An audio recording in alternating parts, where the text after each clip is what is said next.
Hello everyone, তোমরা সবাই কেমন আছো? আশা করি তোমরা সবাই খুব ভালো আছো। তো দেখো আবার একটা নতুন দিন নিয়ে শুরু করলাম।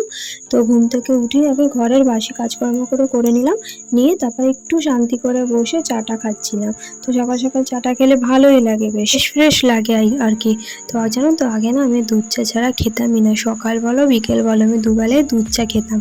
তারপর এত সমস্যা দেখা দিল, বাপরে, আমি তো নিজেই আর ভয়ে দুধ চার নামই নিই না। কেন, ছেলের নাচের ক্লাস আছে, তাই জন্য আমি এই ঘরটা পরিষ্কার করতে চলে আসলাম। নাচের ক্লাস বলতে আমি বাড়িতেই আসে, বাড়িতেই ওকে শেখায়। তো ওই জন্য এই ঘরটা আমি পরিষ্কার করে নিচ্ছি। তো এই ঘরেই শেখায়, কারণ আমাদের ঘরে তো আর খুব একটা জায়গা নেই। ওই জন্য এই ঘরটাতেই শেখানো রোজ, এই জন্য এই ঘরটা পরিষ্কার করা হয় না। তো ওই সপ্তাহে 2-3 দিন হয়তো পরিষ্কার করা হয়। তো দেখো আমি পরিষ্কার টরিষ্কার করে তারপর স্নান করতে চলে গেছিলাম। স্নান করে এসে সিঁদুর পরে তারপর পুজো দিয়ে নিয়েছিলাম। তো পুজো দেওয়ার পর তারপর আমাদের ছেলে উঠে পড়েছিল। তো তারপর ছেলেকে আবার একটু বিস্কুট খাওয়াতে বসবো। বিস্কুট আনতে গেছি, তো তখন দেখছি ছেলে নিজে নিজেই দেখলাম নাবলো, তারপর একা একা চুল আঁচড়ালো। তো ওই জন্যই আমি ক্লিপটা দিয়েছিলাম তোমাদের দেখানোর জন্য। তারপর খেলা টেলা করলো, করার পর তারপর আবার নিজে থেকে দেখলাম দৌড়ে গিয়ে উঠে বসে পড়লো, হয়তো আমাকে আসতে দেখে। তো তারপর আবার একটু ছেলেকে খাইয়ে নিলাম। ও না ঘুম থেকে উঠে যখন বিস্কুট খাওয়াবো নিচে বসে মোটেই খাবে না। ও বিস্কুট যখন খাওয়াবো ওকে কোলে নিতে হবে, কোলে নিয়ে বসে তারপর ওকে বিস্কুট খাওয়াতে হবে, এটা ওর আবদার। দেখো তারপর আমি খাওয়া দাওয়া করে টিফিন নিয়ে রেডি সেডি হয়ে বেরিয়ে পড়েছি যাওয়ার উদ্দেশ্যে। আজকে না যাওয়ার সঙ্গে সঙ্গে অটো পেয়ে গেছিলাম, তো ওই জন্য অটো করে একদম চলে গেলাম। তো গিয়ে অফিসে ঢুকে গেছিলাম।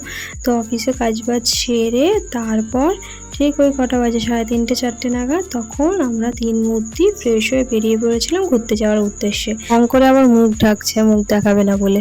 তো এরা কারা বলো তো? এরা হচ্ছে আমার ক্যামেরাম্যান। এই সময় ওয়েদারটা বেশ সুন্দর ছিল, দেখো আকাশটা দেখলেই বুঝতে পারবে।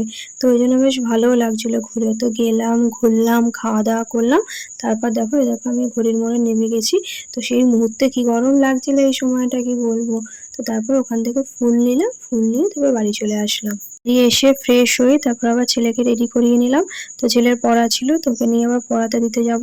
ওকে পড়তে দিয়ে এসে তারপর আমি আবার একটু বসে রেস্ট নিয়ে নেব। তো দেখো হাতে কিছু একটা হয়েছিল, মনে হচ্ছে ছাল উঠেছিল বা কিছু, তো ওই জন্য দেখাচ্ছিল যে ছালটা উঠে গেছে। তো দেখো ওকে বলেছিলাম একটু দাঁড়া, তো এবার একটু দাঁড়িয়েছিল বলে একটু ভিডিও করে নিলাম। দেখো ভিডিও করছি বলে হাসছে। দেখো ওকে পড়তে দিয়ে এসে তারপর একটু চা নিয়ে বসে পড়েছিলাম। তো চাটা খেয়ে তারপর একটু রেস্ট নেবো, সারাদিন পর এই এখন একটু রেস্ট নেওয়ার সময়। তো তারপর আবার ওকে আনতে গেছিলাম। তো নিয়ে এসে দেখো রাত্রেবেলায় খাবার নিয়ে বসে পড়েছি। তো আমি রাত্রেবেলা না আমি আরো দুজনে একসাথেই খাই, ওকেও খাই দিই আমিও খেয়ে নিই, একসাথেই হয়ে যায়। খাওয়া দাওয়া করে তারপর ফ্রেশ ট্রেশ হয়ে ছেলেকেও ঘুম পাড়িয়ে নিয়েছিলাম, আমিও ঘুমিয়ে পড়েছিলাম। তো আজকের ভিডিওটা এর পর্যন্তই। তো কেমন লাগলো জানিও। বাই।